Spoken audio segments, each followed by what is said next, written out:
everybody. Thank you for tuning in. Thank you for tuning in. If you don't know, you won't know. Now you know. I'm Apollo Black, and if you're new to the channel, welcome. If you're not new to the channel, thank you for tuning in again. Welcome back to another day, another dollar, another live stream event here at Megacon Day 4, the finale. If you're just tuning in, we're going to see Meet the Weasleys panel over here at Megacon. The Weasley panel over here at Megacon.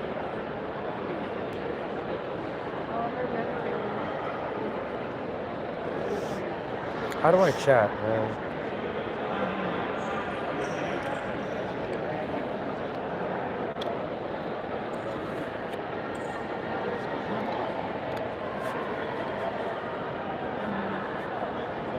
Can you go to my chat real quick and just type when panel starts, no talking, camera will be facing panel.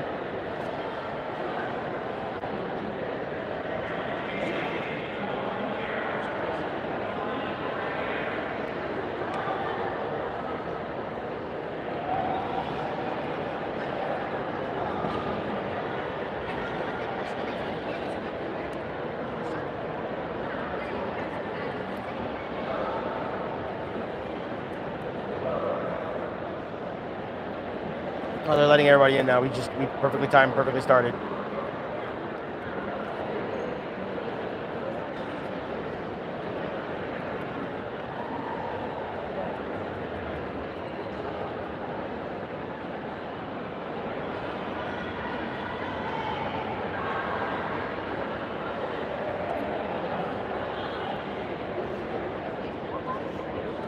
And I pinned it.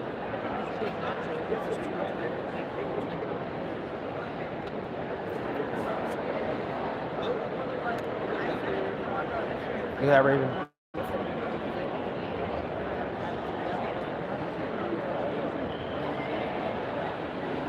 Okay, the entire middle hallway is in there now. They're going to be letting the next 2-3 lines in there than us. So hopefully we can get in there, watch a little bit. Thank you for doing all the emotes and all the hearts and all. Thank you, thank you, thank you, thank you.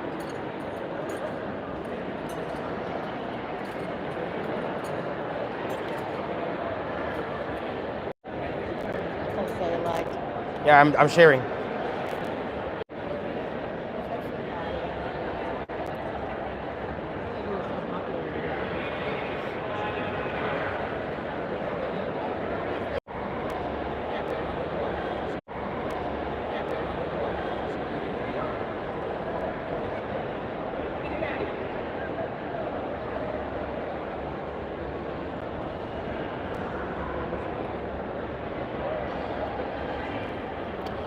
Thank you all for tuning in. Thank you all for tuning in. Appreciate it very much. Welcome back. Welcome back. As the description says, as the title says, we are going to. Available seat. It is full. Please do not leave a seat in between you and your next door neighbor. We are going to see the Weasleys. We are going to see the Weasleys. Thank you for joining. When the panel starts, I will not talk. The camera will be facing the panel. You guys will be able to hear the panel, see the panel. If you have questions, I can take the questions after the panel. We're getting into the panel room now. The panel starts at 12:15. This is Meet the Weasleys, the Weasley brothers from Harry Potter. It starts at 12:15. And Jenny. It starts at 12:15, and then we have a photo op with Matthew Lillard at 1:30. So we'll be leaving the panel room at 12:45, which means we'll be missing the last 5 minutes of the panel, which is usually when they ask one last question and also when they give out t-shirts. The entire panel will be up on the YouTube after as well, so we'll be streaming it, and then it'll be posted to the channel as a VOD as well. Thank you guys for tuning in. Make sure to like, comment, share, subscribe, turn on notifications so you never miss another one, because we have 4 more panels after this.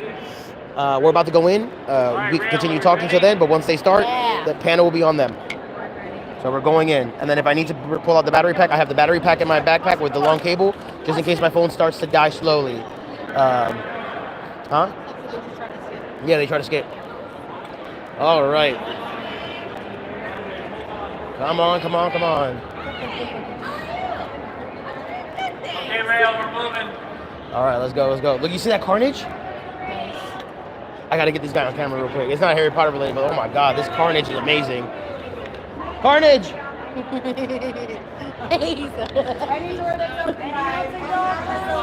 Watch your step.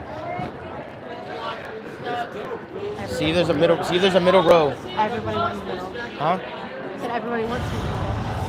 Take this back row over here then. Fuck it. Hey, there's nothing. Oh wait, there's seats down there, I think. Seats down there. Right here, right here, right here.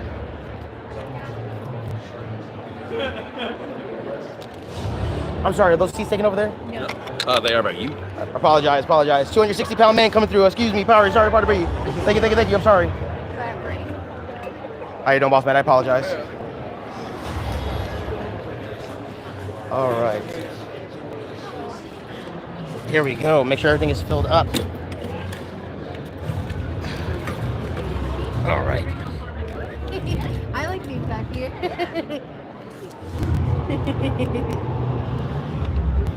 All right.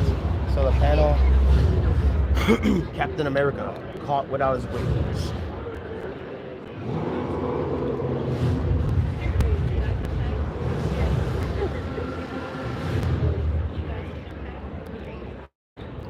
If you have any questions, ask them now after when the panel starts. Nobody will be talking. Everybody will be listening and watching. Yeah, it's this trailer that always does that.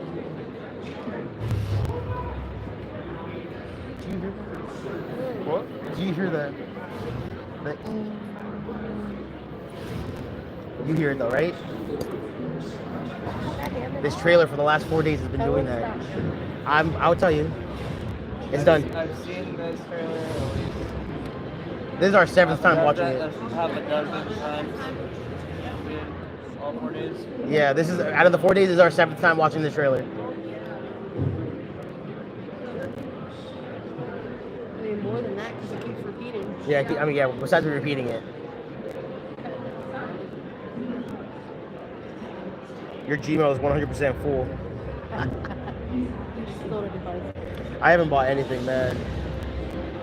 The Russo brothers. That means it's gonna be another good movie.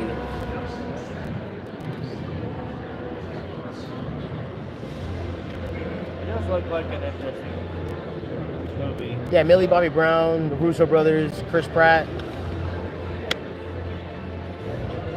Looks like a decent movie. And so far, I have not got any copyright strikes between music and movie trailers for YouTube, and I'm pretty sure it's because they can't see it. Thank you for tuning in. Once the panel gets started, read the description, read the pinned comment, and more. Once the panel starts, we will no longer be talking. Everybody will be listening to the panel. I'll be facing the camera towards the panel. And then we will enjoy the panel.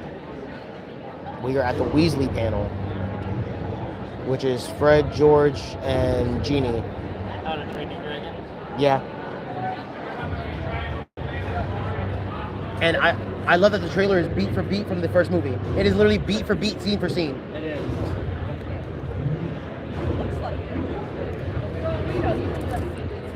Good afternoon. Facts. The movie may look amazing, but it's probably just those scenes. Right. Hello. How are you? Fingers crossed. Because so far it's been beat for beat. So, I'm intrigued to see it because they haven't shown any of 100%. 100%. Sore. I'm sure you guys have been walking. I can't wait. Thousands of steps. It's probably nice to sit down for a little bit. If it banks out, yeah. My name is Crystal. Have any of you seen me on a panel this weekend? Seen you like 3 times. Amazing. For those of you who don't know, Pretty sure we've seen her. I live in Cleveland. I Oh, love Rachel, being right? down here in this warm weather. I just looked at my rig camera and there's a blanket of snow at my house. I don't know if I want to go back. I work in radio. I've been radio for 14 years. I work on a morning show called Rover's Morning Glory. I also do my own show on our KISS FM station. But I'll use I my right hand love first. comic books and video games and cartoons. And I am the biggest Harry Potter fan. So I'm so excited to lead this panel today. But I just wanted to introduce myself, let you know we have a few more minutes, get you hyped up and get you excited for the Weasleys to come. All right? Yes. When you see me come back, that means we're ready to get started, all right? Okay. She got a couple more minutes before they get here, guys.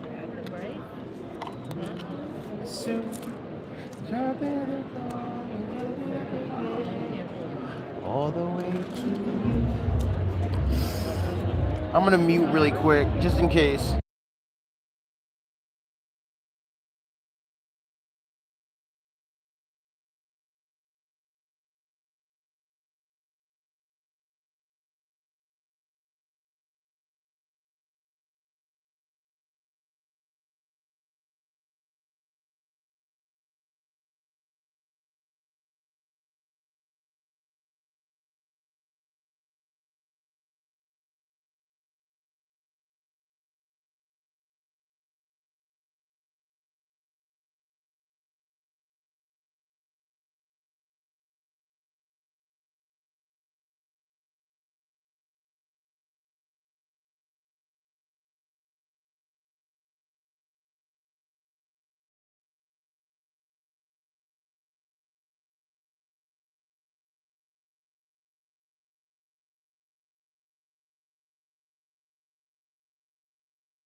We're muted really quick because there's music playing. Earlier there was trailers, but there's music, and I don't want to have a whole segment copyrighted because of some music. Even though we're all talking, you can hear the music clearly. So we're muted right now. When the panel starts, I'll bring the mic back. Thank you all for tuning in. Make sure to like, comment, share, subscribe, and turn on notifications. I know there's a close-up. I know there's a lot of you don't like close-ups, but that's what it has to be because I'm trying to cover the music.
Also, if you're in the chat and you're also in the panel watching the panel, leave a comment down below so I can meet you. Like, leave a comment, hey, I was in that panel. Timestamp yourself. Scream something in the video or scream something out. And if you scream something out and you hear it in the video, timestamp that so I know it's you. But if you're in the room with me right now, go ahead and shout something out so it can be on camera and then timestamp yourself when they comes into a VOD. I would like to meet you all in the comment section down below. It's a brand new community to me. So thank you so much. It's my first Megacon ever. We've been here all 4 days, but this is my first ever Megacon, or first ever con to begin with. So if you're in the room with me, shout something out.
Thank you all for tuning in. We're muted real quick because there's music playing. When the panel starts, I will bring the mic back and the camera will be facing the panel, and you guys will be able to see the panel, and then the panel will be posted to YouTube afterwards as well.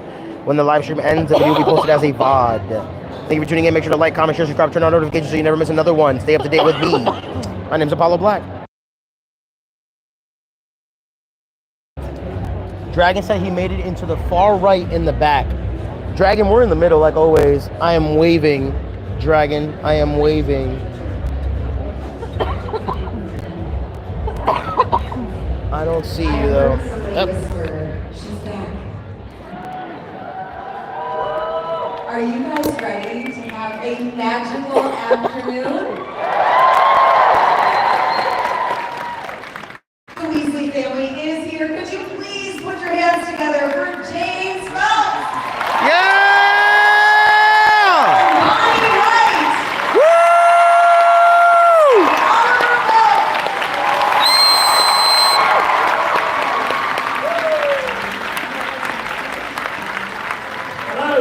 Hello!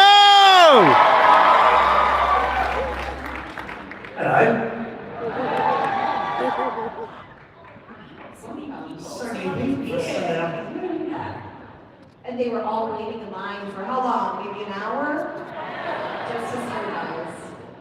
No pressure. What's the hardest part for you and the best part of being so recognizable?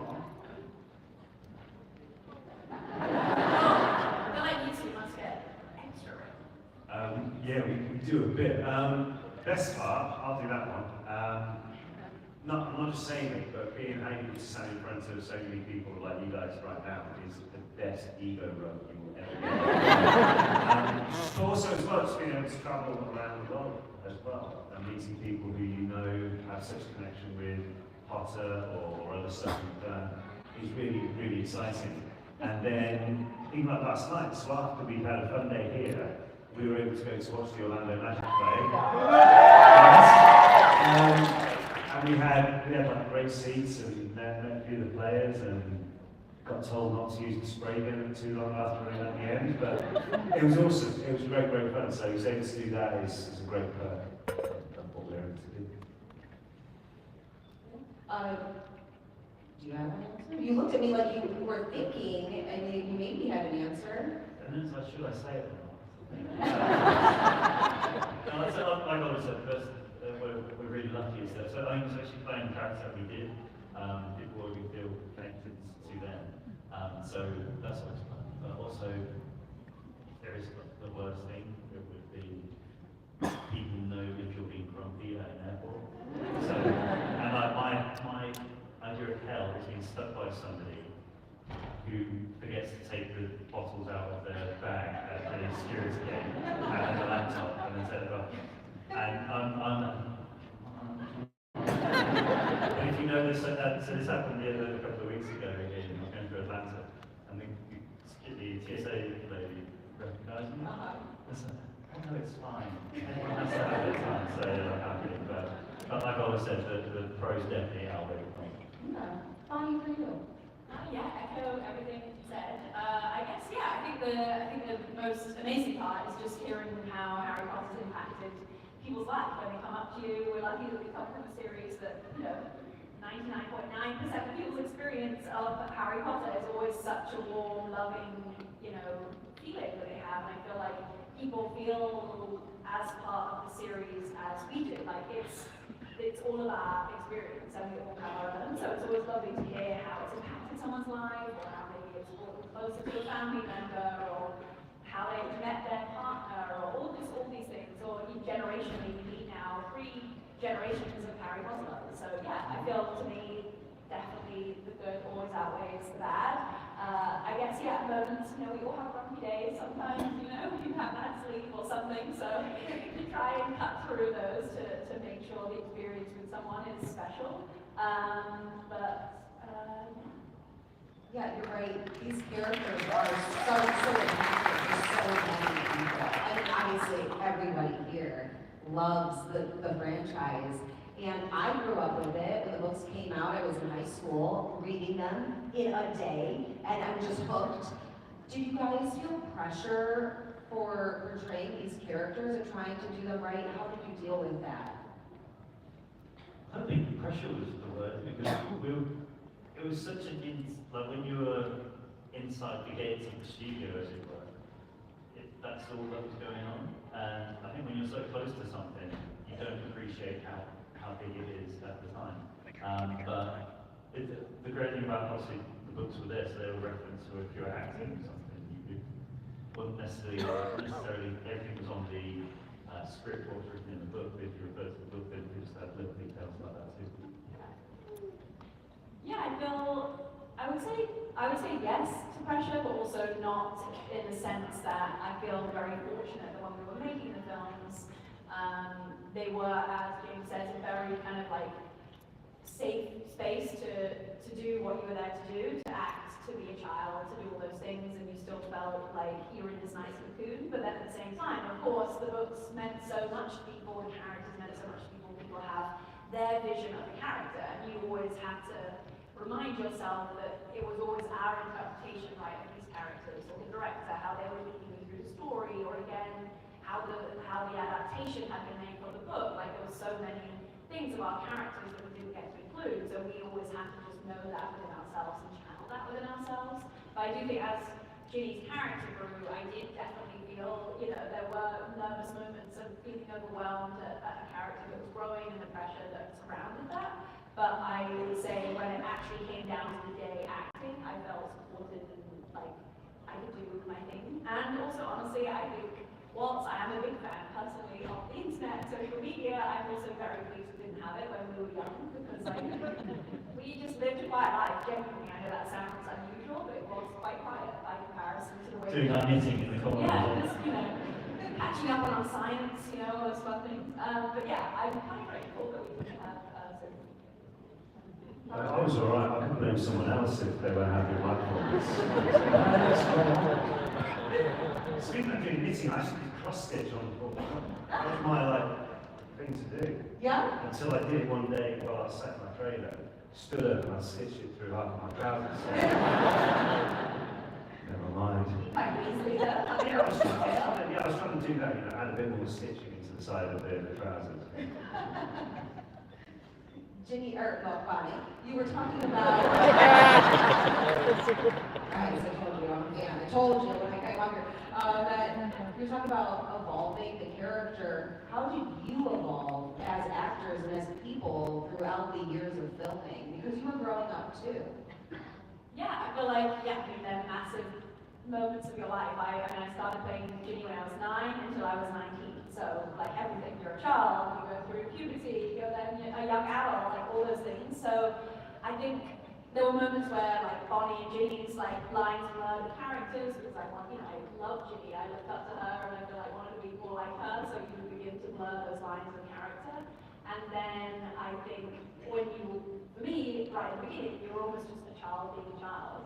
But then as the scenes got more challenging, or the character got more challenging, you were then like, oh, I'm an actor, kind of thing. Whereas it changed, I think, the professionalism of it, or what was needed of you. So it was a massive learning curve that I until the films really finished, was I able to really understand and comprehend actually what wild, big experience that was. I think when you were in it, you were just in it and you were being present, but it wasn't really until afterwards that I was like, wow, that was a lot to absorb and take in for 10 years. What about you guys? James, Sullivan? I'll say about Fortnite and Hyde. Also, I said a couple of times before that I was a very shy kid when we first started filming, but incredibly shy. Yeah, I was more than happy to be one of the crowd. Probably not the ideal thing to be when you're playing Fred Weasley, but pretty outgoing. yeah, exactly. But then playing that character forced me to be that. Yeah. And I always remember we were filming the Goblet of Fire, and the scene when Fred and George put their name in the Goblet of Fire. And that all starts when they run into the hall saying, I think they've done it.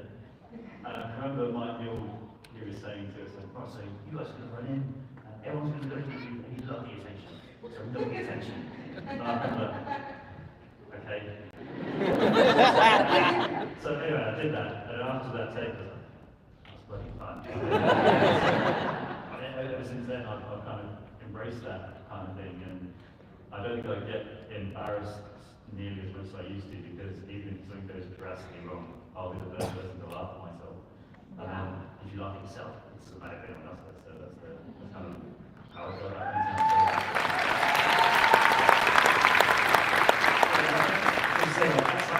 That type of way to look at things is the best way, because we're all going to fail at some point doing something. Sometimes it's in front of one person, sometimes in front of, like James and I were in Valencia in Spain a couple of years ago, and we were at the Messiah football stadium. So there's 42,000 people watching us take a penalty shootout against the mascot, which is a giant bat, right?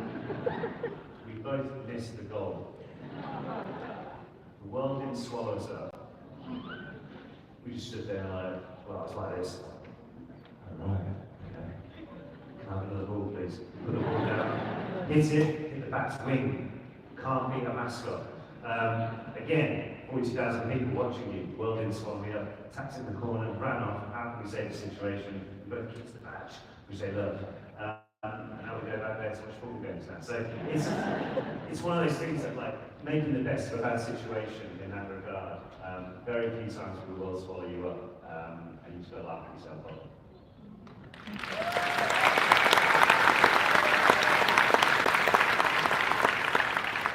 And I would say success doesn't come without failure. What is something that you failed at, and how did you pick yourself back up to succeed and to move forward? I mean, playing football and not being able to beat a giant bat is quite a big thing. From 6 yards out, it's very good. That was very good. Yeah, that was, yeah, just imagine for the basketball last night, I said, you guys are going to come on and take some free throws? Yeah, that wouldn't have ended well either. But I think just a few, like even things like this, like we've done Q&As before, it's been, you know, we may mumble through, we may say a joke which completely doesn't land, depending where you are. You might call Bonnie Jimmy.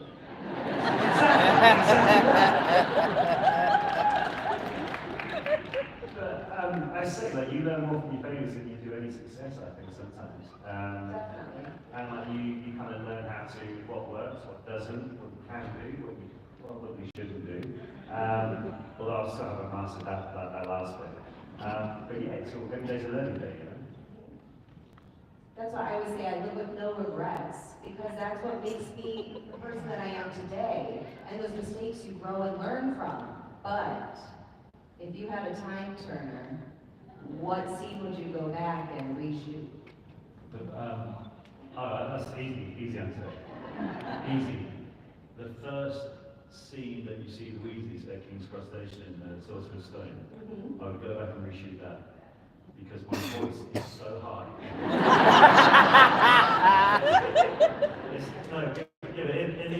It's always on every Christmas day. Every Christmas day I get at least 5 text messages from friends who are obviously watching it with their families or whatever. How high is your voice? I would love to do that. And a haircut, obviously, not that haircut as well. Honestly, I don't know. I feel like going on what we were just saying before, I wouldn't even begin to pick one, because if I changed that one scene, all the other scenes would feel unusual, because I'm different now, and I would choose things differently. So I don't think I would, even though I would love to change all of it, I wouldn't change any of it. And like, or another question people often ask, like, if you could tell like your younger self, having now experienced the films, like what would you tell her? And honestly, I wouldn't tell her anything, because I think the beauty of the not knowing was part of the magic of filming. And when you're 9 years old, you are actually more present than you probably are as an adult. And that was the best thing for me, being present to the moment and just enjoying it as it was. You weren't so self-aware or overcritical or judging yourself. And I actually think I wouldn't honestly say anything, just to allow the experience to unfold as it would. Like obviously I would play Vicky differently today. I'm a bit older now, so I don't think so not much. Honestly, time turners kind of scare me too. I would be too worried I'd like mess it up and stuck in an alternate parallel universe. Not able to get back.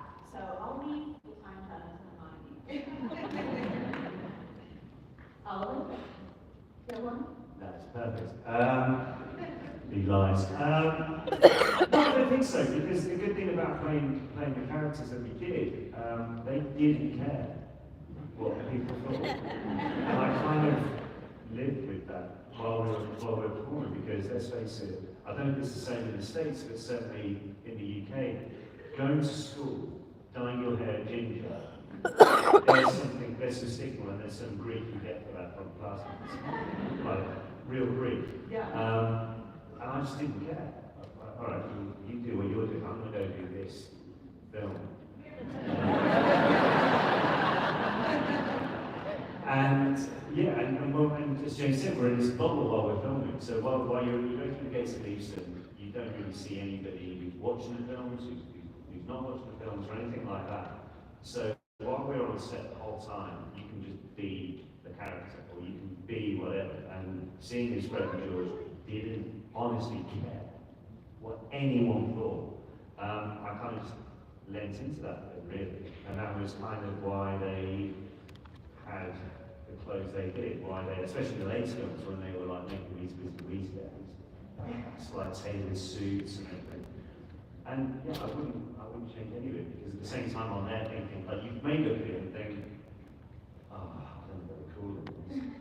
Because some of the stuff is still really, it's like, there's a shirt they wear in the fifth film when they're on the bed and they learn to apparate, which is the foulest shirt I've ever seen.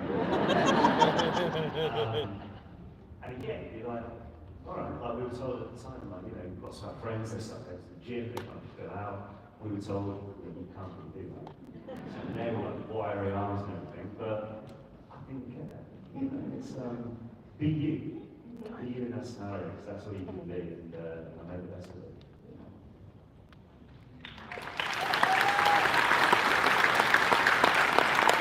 What was the piece of advice that you learned on set that you carried with you to other films and projects that you worked on?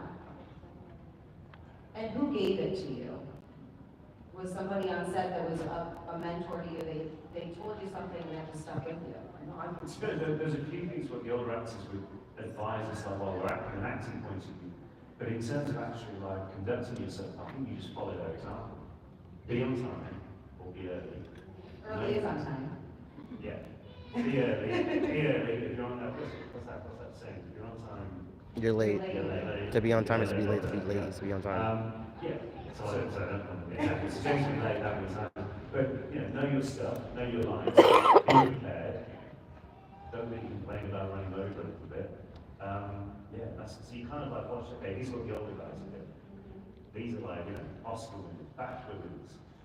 They're quite happy to just sit there and just wait for their turn to be called on set. So you kind of follow that example, really, and you think how lucky we are to be doing what we're doing. Like there's friends of ours who are, like we're filming Harry Potter was the baking last summer. Yes. And that's a great film. And then we're now on that. Season 2, please. Season 2's coming out this summer. We're filming it this summer, so yeah. But yeah, so while we're filming that something, so it was all done at night because the studio tours in London still gets best part of 7,000 people a day going through.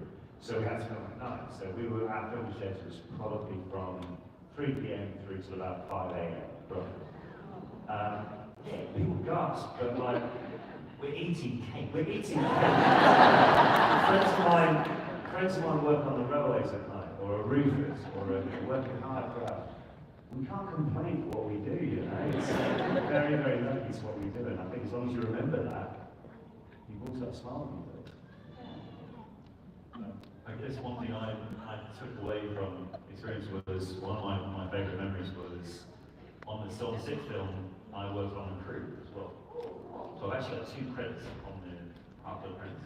One is Fred Weasley, and then halfway down the credit line, as he said here with my exact. I'm going to be looking for that now.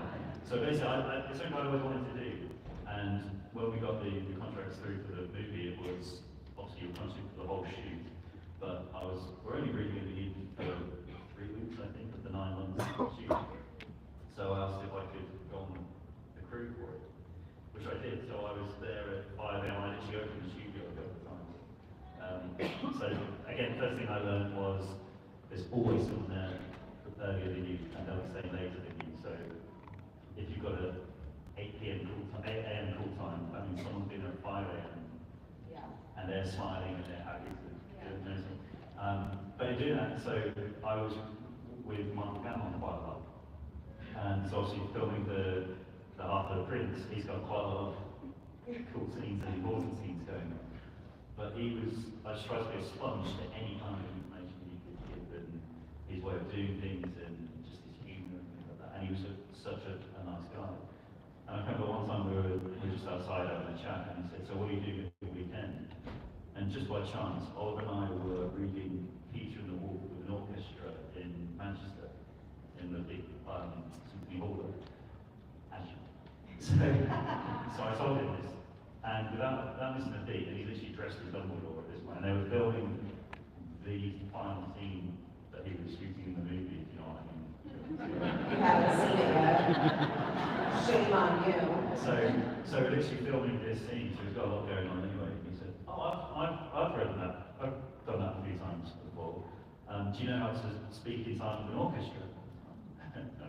He said, you got the script on you now? I said, yeah, I do. So he literally sat me down and went through it. Whilst he's got all this other stuff going on, and that was a great memory for me, but also if any jobs I've done since then, if there's a younger person or something like that, if they ever ask questions, I really make myself available to do that because hand it back kind of thing. So yeah,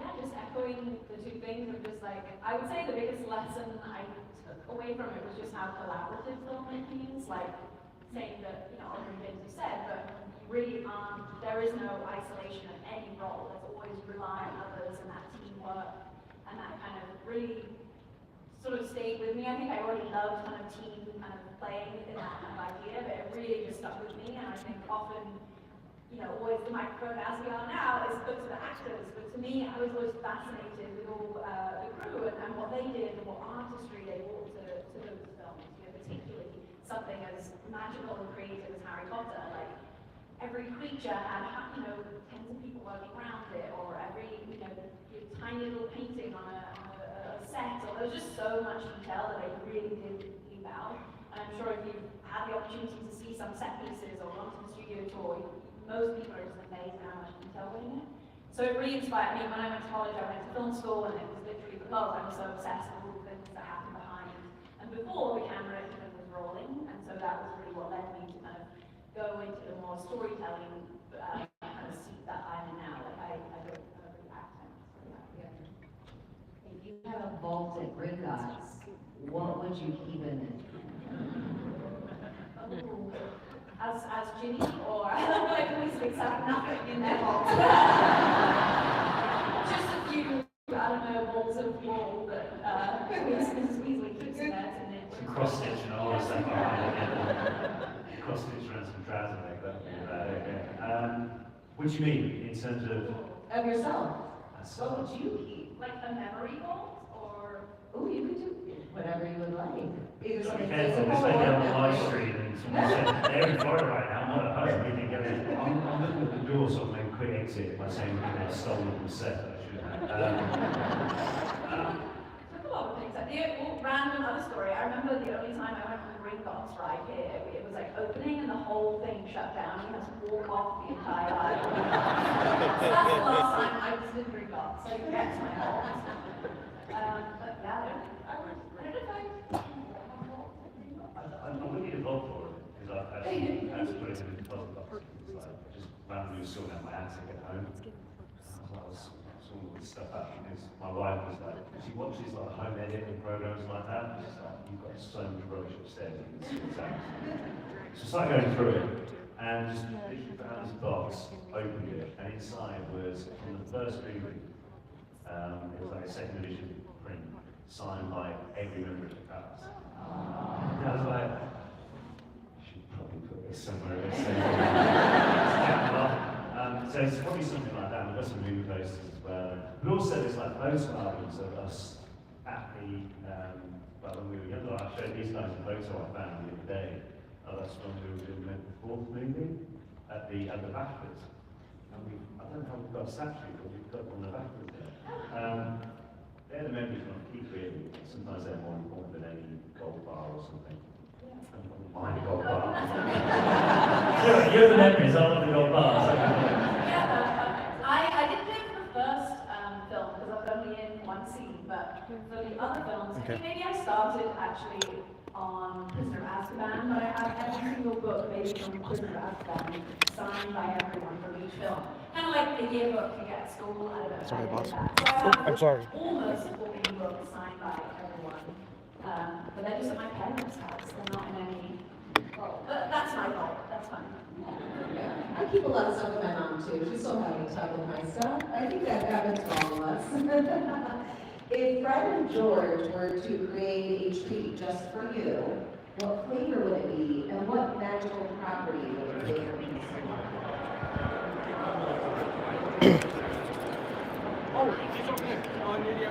Water.